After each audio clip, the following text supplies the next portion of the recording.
right, let's get to our next guest, Ben Fadden, host of Talking Friars, and you can check out at Talking Friars for a lot more of his content too. First time on the show. Ben, great to have you. We know which team we're talking about based on the hat and the background. So let's get big picture thoughts first on what you've seen so far from the Padres this offseason. It's been disappointing a little bit because there's been a lack of moves free agency wise. They've brought in a couple relievers. Trading Juan Soto is something that's going to piss off the fan base, obviously, because we were expecting Juan to be here at least through the 2024 season. But if I'm putting myself in AJ Preller's shoes, knowing the situation, the circumstances, knowing that the payroll is going to have to come down, you're just trying to create more flexibility and allow you to make more moves to build more of a complete roster. So I totally understood it. And I think that they got back a good return in this deal with Michael King. And then they get a backup catcher with Kaho Gashioka, who can really help out Luis Camposano, who I think can take a step forward in 2024. Johnny Brito, Randy Vasquez, Mike Schilt was talking with reporters yesterday and said that those two guys could fight for a rotation spot. Michael King's going to be in there with Musgrove and Darvish. So really for me right now, I'm still in wait and see mode, but I do like some of the moves that AJ Preller has made, and I understand the situation that they're in for sure. Ben, how you doing, brother? It's been a minute. Adam, what's up? How you doing? So how do you like the Matsui sign? I know it's not polarizing. Obviously, the Yamamoto, and then you see, I guess, Imanaga is about to he's requesting $100 million. But Matsui-san, I mean, it's $528. I read the deal. It's built with all kind of stuff, but it's not that much. And for a guy, I faced him. He's not a tall guy. He's 90, 94. He's got a great split. Why do you view that signing? Obviously, it's not the big signing. And is Darvish happy because it's, a fellow countryman? Yeah, I mean, I think this could be one of those AJ Preller signings where it ends up being, I don't want to say a bargain because I think that's a pretty good deal for someone that hasn't pitched in the big leagues before. It's not Yamamoto, who's a starter and is winning all these Cy Young awards, but this is someone that has pitched really well, sub-2 ERA, I believe, the last 3 years, like really good, a lot of closing experience in Japan, and that's different from Major League Baseball, though. So I don't think that Matsui, and I'll add in Woo Suk Go, best name in baseball, by the way, who the Padres just signed. Those two guys, I don't think that they're going to get the closer role right out of the gate. I think Robert Suarez deserves that.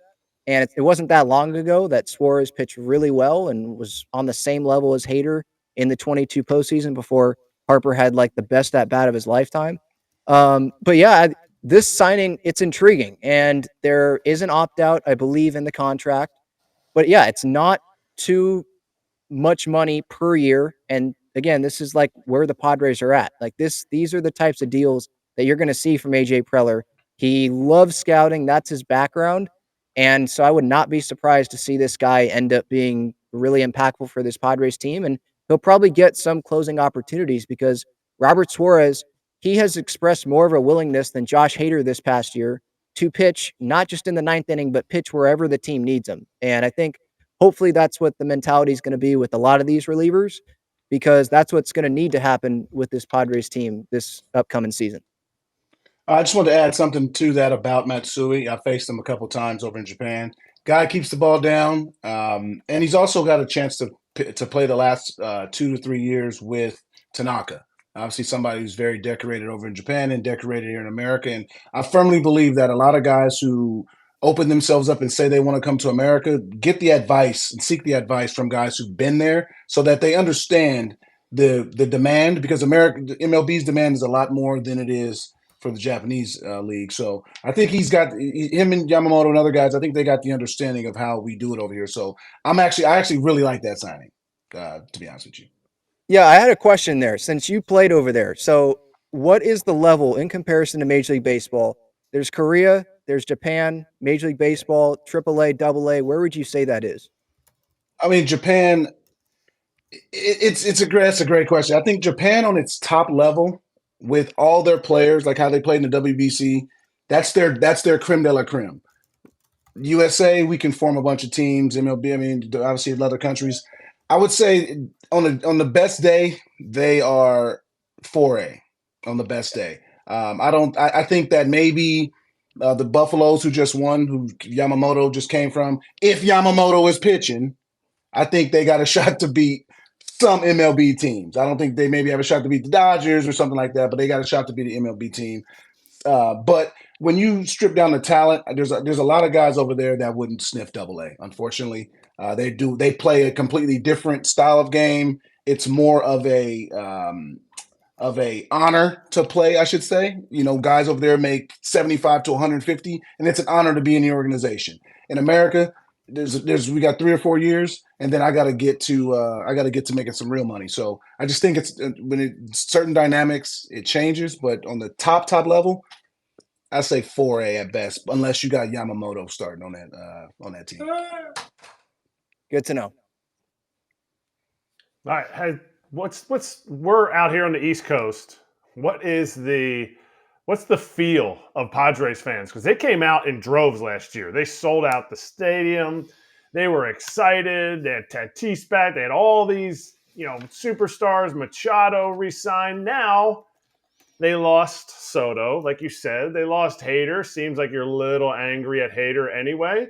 So yes. It's unwarranted. It's a good friend, so no Hader slander here for me. Are Padres fans still excited? Yeah, I think that there's some excitement. I think that it's a little bit of both, though. I think in the offseason, it's really, I'm seeing it from my audience. It's really easy to not get optimistic about this team, seeing the subtractions. And we're sitting here on January 4th, and there haven't been a lot of impactful moves. And we're looking at the outfield right now, and it's Tatis, and it's nobody else. Azokar, center field, he's really a AAA guy, with all due respect to him. And Cal Mitchell as a non-roster invitee, I think, and left. They need outfield. They need starting pitching, first base, DH bat. Like, that would help as well. So I think fans are looking at the holes, and they're just nervous. Like, how is AJ Preller going to fill this? There's probably $25 million to work with after these signings out of the bullpen there with Matsui and Go. So I think, we can sit here at the same time and be excited that we got Tatis still and Manny and Bogarts. I don't think he's going to be as bad as he was this past year, but also at the same time be a little bit worried about how this roster is going to look going into spring training. So yeah, hopefully I answered the question okay. It's a little bit of both. I'm excited. I'm definitely excited about this next season. I just get into the postseason and see what can happen. I mean, we saw that in 2022 with the Padres. Everyone thought the Dodgers were going to win, and then the Padres, after losing Game 1, which we knew they were going to lose because the Dodgers had their ace on the mound, they go and win the next 3, and then they go to the NLCS. So, just field a competitive roster and get in, I think, is what the mindset should be with Padres fans. Has AJ Preller had too long of a leash? I signed with the Padres in 2016, and he brought in and dropped Kimbrel. He brought in Matt Kemp. He brought in Melvin Upton. He brought in Jake Cronenworth on a 6-year deal. Like, I know I'm bringing up the negative things. He got the trade for Soto, but has he had too long of a leash to have one run to the NLCS? Yes, I think that some people would say he should have been gone before he even got the chance to hire Bob Melvin. Like, that's how some Padres fans view it. And he's made a lot of good moves. Like, this roster, there's like no guys that are developed by the Padres. It's pretty much all free agents, trades. Now, there's some guys where you trade for them, they're a minor leaguer and they can come up. There was Fernando Tatis Jr., obviously, his best trade, his big trade as the GM of this team. But yeah, I was talking about this morning on my show, and it's 2 playoff appearances in 9 seasons as the GM. Like, that's not acceptable. And so, yeah, there's been good moments, but it feels like, he's had too long of a leash. But I understand him still being the GM now because Peter Seidler passed away. There's no way that you're going to have a GM come in here under those circumstances and say, we're going to slash payroll. You're not going to have a whole lot of room to work with. You don't know the prospects in the farm system, so you might make a dumb trade there. Like, that's just not fair to the guy coming in. But no one liked AJ Preller more than Peter Seidler. So I feel like this is a year where AJ and the Padres, they've got to make the postseason. If they don't, then he's probably not going to be here for the offseason in 2024 going into the 2025 season. Ben, how much does the passing of Peter Seidler hurt? Because the Padres were all in, and if he hadn't passed away, and it's a super sad story of people that don't know it, he loved the Padres. And would Juan Soto still be there? Would they be going out and trying to add more? Because at the end of the year, the Padres were pretty good. Let's not forget. I mean, they got off, they were kind of boom, and then at the end, I think there's rumors that Melvin kind of just stopped listening to Preller and was like, I'm doing it however I want to do it, and they got hot. And no one really knows that. But then now, obviously, Melvin's gone in San Francisco. Preller's still there. So if Peter Seidler doesn't pass away, is Juan Soto still a Padre and they're adding instead of subtracting all these guys? I don't think so. I think the payroll is going to go down either way. They had already presented a plan to Major League Baseball to get the payroll down because they asked for a $50 million loan. Actually, they asked for a $100 million loan. They got 50 from, I believe, Major League Baseball approved that. So they were already in trouble anyway. There's no TV deal. Still don't have that. They lost a bunch of money from that. They were expecting to make the postseason. There's a lot of money coming there. They didn't do that. They didn't get there. So yeah, this payroll is going to go down anyway. I mean, Soto is going to be making $30+ million in his final year before free agency. So in order to create that flexibility, regardless of if Seidler was here or not, I think he was going to have to be dealt. Now, Peter may have not wanted that to happen, and maybe he would have, told AJ Preller to hold off as long as he could. Like, you always thought that it was possible. Anything was possible with Peter Seidler, and we don't have that sense now as Padres fans, but I think the plan was the plan regardless of Peter's health or not.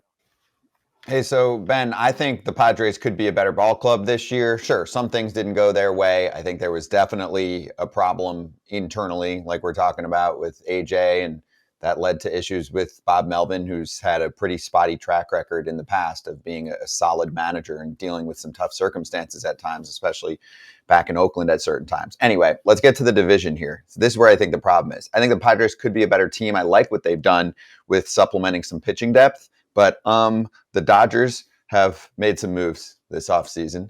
The Diamondbacks were in the World Series, and they made quite a few moves this offseason. And the Giants have made some moves, and I think they're going to make quite a few more significant moves to at least be a little bit better this year. So what is the concern level about the rest of the division actually holding the Padres back and it being a timing issue now coming up?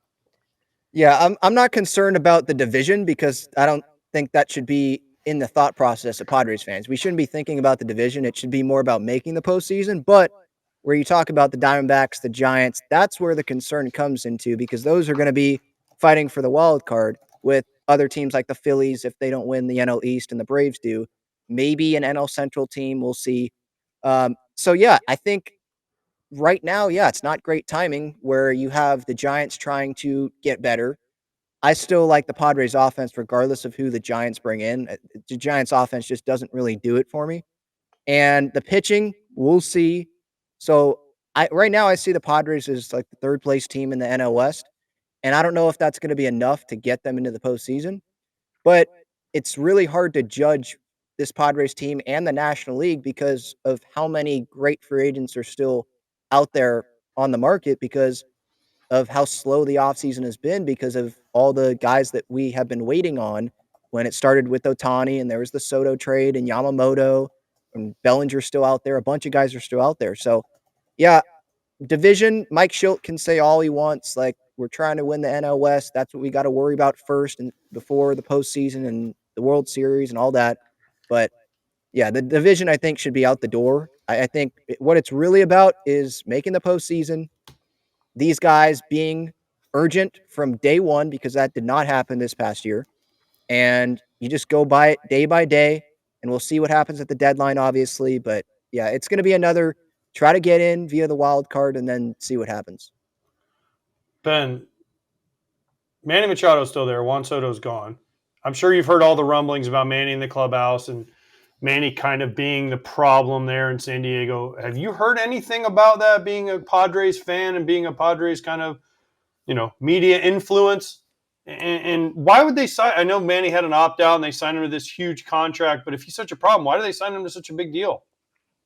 Well, I think he's a good baseball player. We got to remember it is Manny Machado and Peter Seidler. This was a Peter Seidler decision, is what it seems like. He wanted to get this done. There was no extension done going into spring training. Manny said he was going to opt out at the end of the season, put pressure on the Padres. The Padres front office, it seems like they were okay with letting it play out and then try to bring him back in free agency. But Peter Seidler loved Manny Machado. And he wanted to get this done. So he went in there in Peoria and got a deal done. And that was that. Padres fans that want to sit there and include Manny on one of the bad contracts, I just disagree with that. Like, this guy should have won the MVP in 2022. And getting to the clubhouse thing, he has admitted that, like, yeah, he's not a big believer in clubhouse culture. He was talking to Kevin Acee of the San Diego Union Tribune last season at Dodger Stadium. And Kevin was talking to him about culture and all that. And he was like, what is this, high school, college baseball? Like, he's not a big believer in that. He is a leader by going out there, playing every day. Doesn't matter if you have an ankle sprain that some guys would go on the IL for a few weeks. No, you go out there, you play. And so he leads by example. Could he be a better leader in the clubhouse? Yeah, I think that's pretty obvious. I think that Joe Musgrove is the better vocal leader in there. Jake Cronenworth probably is a better vocal leader in there. But he's also a lead by example guy too. But that's just who Manny is, and I think that he can still go win a World Series for this Padres team. The injuries got to him last year, and he did not perform up to the level, nowhere near the level of expectation.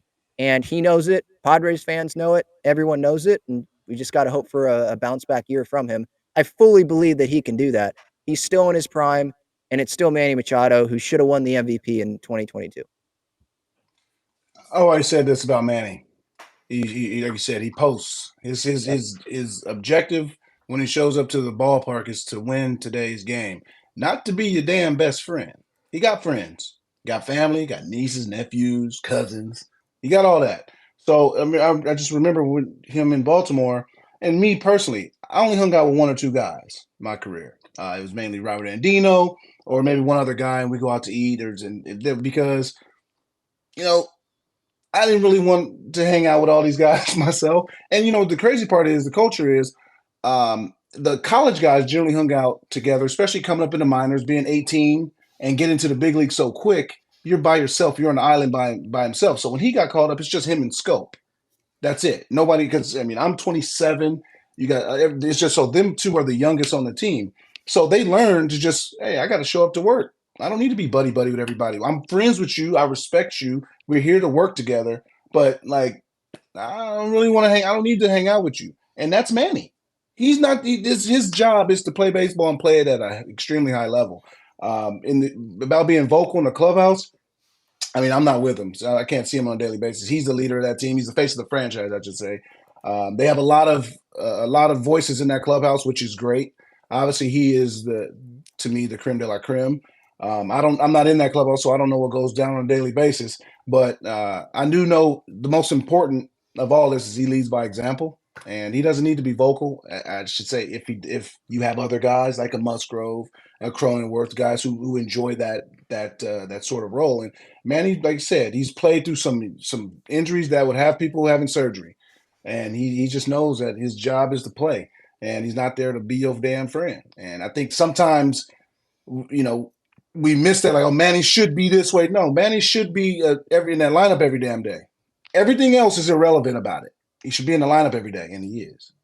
What I would say about that with the clubhouse thing too is I think it came out this past season that he would say things, there'd be players only meetings, he would say something, then wouldn't follow through on that. And I think that's what was part of the problem with some of the players in that clubhouse. And so it's, again, following through on what you say is, I think, going to be key coming up this next year. And it's not just a Manny thing. I don't want this to turn into it's just Manny. There's a lot of guys that didn't do their jobs good enough this past year. And there's other leaders in that clubhouse. Xander Bogaerts, I should have mentioned him. Like, there's other guys that need to perform as well. And so it's really going to be a collective thing. Again, urgency is going to be huge. And I think Mike Schilt can be a really positive influence on that he's not going to let things slide. Where Bob Melvin, it feels like he was kind of just, they'll turn it around. We'll let the players manage themselves. And that can be a good thing, but maybe what this team needs is a manager that's going to go say, no, we need to start turning around now. We can't wait till May or June and just keep saying, it's okay, things are going to turn around. Don't jump back on the bandwagon when we start effing raking. Like, no, we need to do it now. So we'll see what influence Mike Schilt can have on this team. My thing is, how does player only meetings get out? Like, yeah, who's talking? I've had plenty of player only meetings. Like who the hell is talking? That's why it's players only. We don't want nobody in here. This is our. That's problem number one. That people are talking.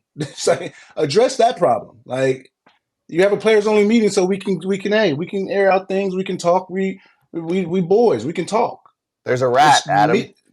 Man, they need to. Man, there's a mole in that clubhouse. Somebody. No, it's not because what happens is the media is delayed from getting in. That's all. And then someone says it. And also, I mean, fine, Adam, it's okay if you still don't have to say anything meeting that happened. Just you could say, "Hey, man, we were doing." Just tons of things you can say we were doing when it comes, because all they do is gamble in these damn clubhouses anyway. Just say, pick. NASCAR was this week. Formula One. We was doing a draft. There's tons of excuses. True. Hey, Ben, we got to jump. We got Gary Sheffield on the line. But, dude, you were great. Really awesome having you. Again, you can check out all his work at Talking Friars and keep doing your thing, man. Great to have you on.